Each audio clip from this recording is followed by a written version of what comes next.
This is just the busiest time in my life. Literally, May started and my life has not slowed down since the start of May. There's so many videos I want to make watching King of the Monsters, working on an epic Easter eggs video that will be amazing. I'm very excited about that one. Working on that. I've got loads of things coming up this month. Oh my God. We're not even in May anymore. It's June. Okay, loads of things coming up this month that you're gonna really be excited about. It's big for the channel. And then King of the Monsters, there's so many videos, so many breakdowns that I need to do. All of them just like I have grad parties every single weekend. Every single weekday, it feels like I'm busy doing something. I'm literally losing my mind. Can you tell how tired I am? Within the past 48 hours, I've hardly slept. I was at Godzilla on Thursday night, and that was awesome. Then I woke up early Friday morning, was working on loads of videos all day yesterday. I actually recorded this yesterday, but scrapped it because I didn't like it. I just wanted to make it a little more organized and a little more streamlined, although I'm adding this intro, which was not in the previous one, so I'm extending it. Whatever. I did yesterday, did all these videos, took a whole bunch of friends out. By the way, I was out all night seeing King of the Monsters Thursday, talking to Goji Fan, doing that. It was all crazy. I got home, it was late, really late. I made my reaction review, went to bed probably at 3 in the morning, woke up, I slept from 3 to 7, woke up, did all my videos, took friends out to see King of the Monsters. Last night, stayed out, hung out with some friends afterward, and then got home. It was real late. Wake up early in the morning, really early in the morning, went to a convention, just got back from the convention, and now we're re-recording this. I have not caught a break. I literally have a grad party that started an hour ago that I'm supposed to go to, so I have no idea when I'm gonna go to that, but I've got things to do and I'm just going crazy.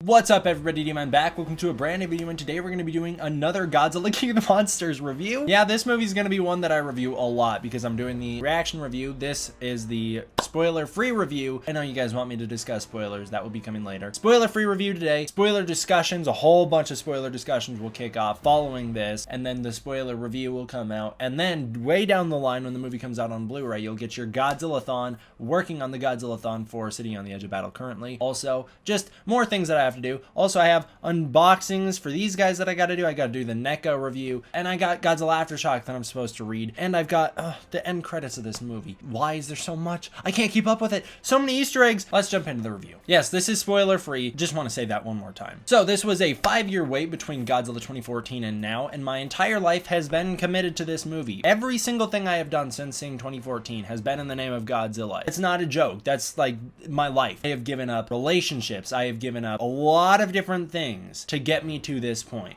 And honestly, it had the biggest potential of letting me down in the world, because if this movie was bad, what were the last 5 years for? Why didn't I live a normal life as a normal kid? What would it all be for? But this movie was freaking awesome, and it did not let me down. I am so happy that it did not let me down. And I know that I didn't think this would happen, but this movie got me to cry. Not like really cry. No tears actually left my eyes, but I actually teared up during the first time I saw this movie. Second time I saw it, the movie holds up really well, by the way. Second time I saw it, I didn't tear up, but I just like shockwaves of goosebumps would hit me during the movie the second time. But the first time, I teared up 4 times in the movie, and it was awesome. I mean, literally before the movie even starts, and this is spoiler free, so I'm not going to tell you what it is, there is some audio that you hear over the, well, I heard it over IMAX speakers. By the way, see this movie in IMAX or Dolby, you will not regret it. Seeing it in standard is doing yourself a disservice. But hearing this first sound in the IMAX speakers was incredible. And I'm not going to say, is it a sound effect? It might be dialogue, or it could be a music cue.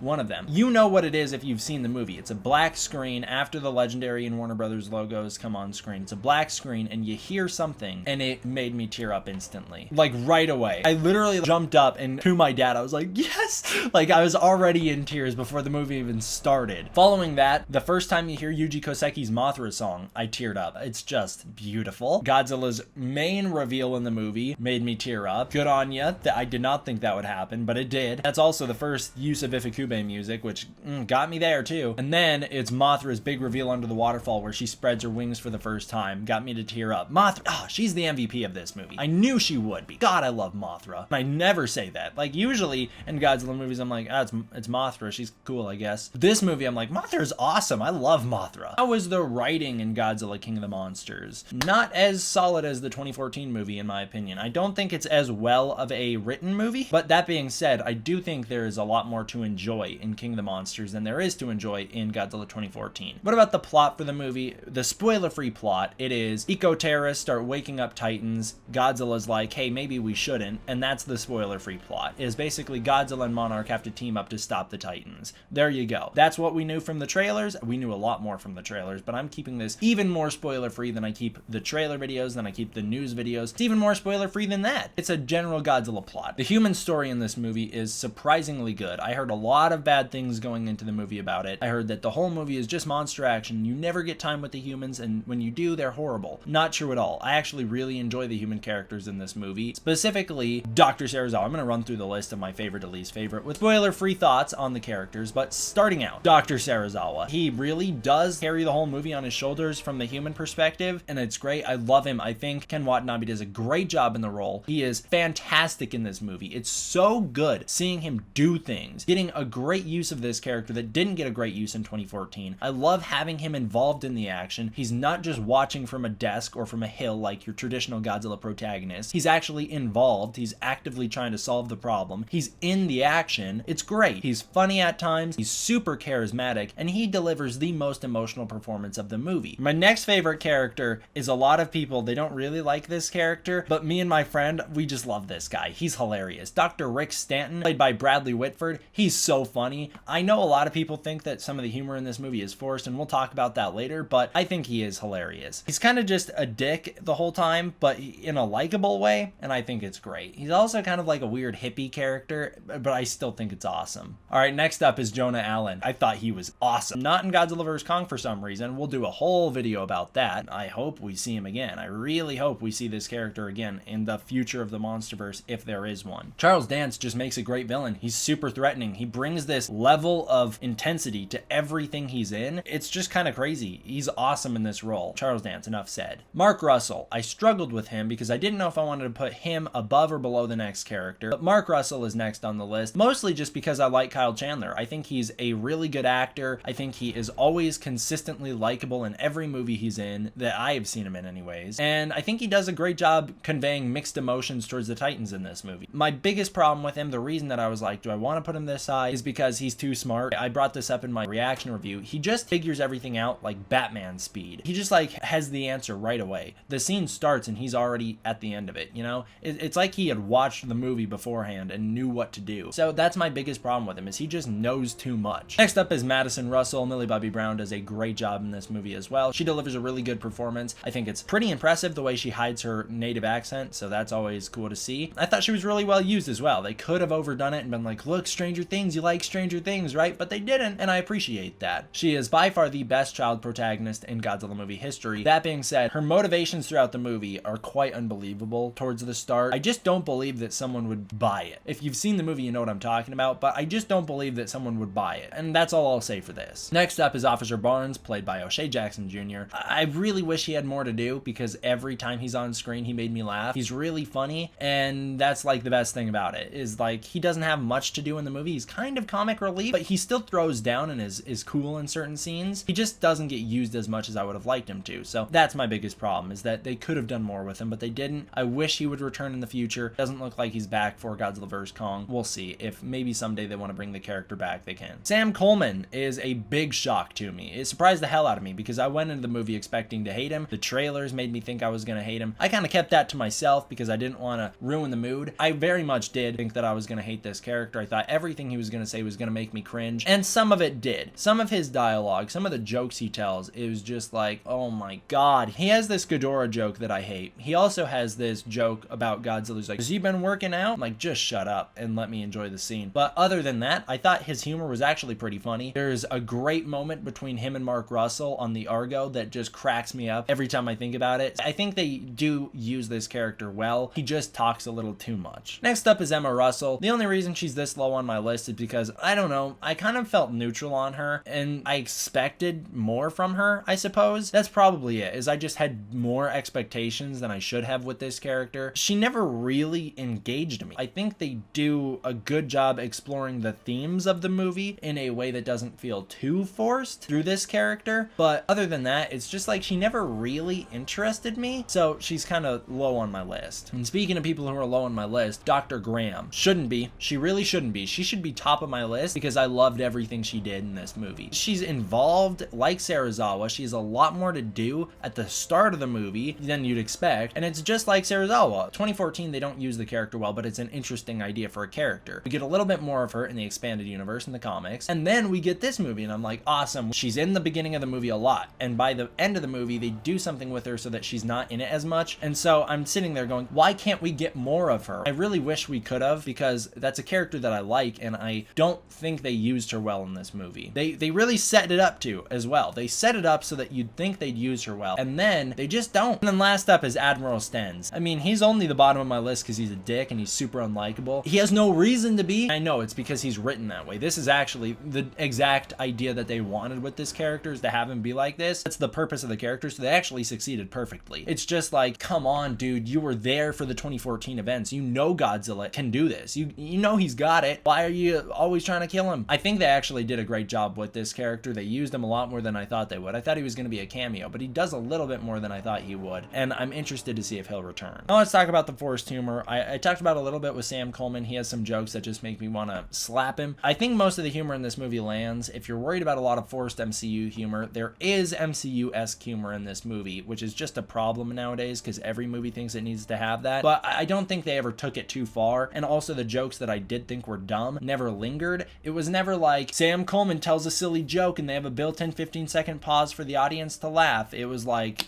pretty snappy. It goes pretty quick, so you don't have to sit there and linger with it. We'll talk about the Kaiju Story for the movie. Thought it was pretty damn good. It's nowhere near as much screen time as was expected or hyped, but that's alright. You guys know I'm not huge on the idea of having 50 minutes of straight monster screen time. The way they intersperse the screen time throughout the movie is awesome. You see the monsters consistently throughout, so you think you see them constantly. It kind of tricks the audience when really they're not on screen as much as you think they are. This film is also told from the human perspective almost solely, so you're never really watching the monster fight from a hilltop like you do in the Toho movies. There is a lot to enjoy from what we do get in the movie. And I've said this before, I do enjoy the human perspective in these Godzilla movies because we don't get too much of it. You know, we got a lot of it in 2014 and we get a lot of it here, and that's really it for the franchise. You don't get a lot of that, so it still feels new to me. Let's go through my Kaiju tier list. Mothra, number 1. She steals the show. She's awesome. I really love Mothra so much in this movie. She is a show stealer. She just is great. She takes no crap from anybody, and it's so cool to see. She throws down, and it's awesome. She also made me tear up twice, so good for you, Mothra. And then Godzilla. He is out for blood in this movie. It's almost like hilarious how pissed off he is just from the start. Just from the start of the movie, he's already like, Ghidorah?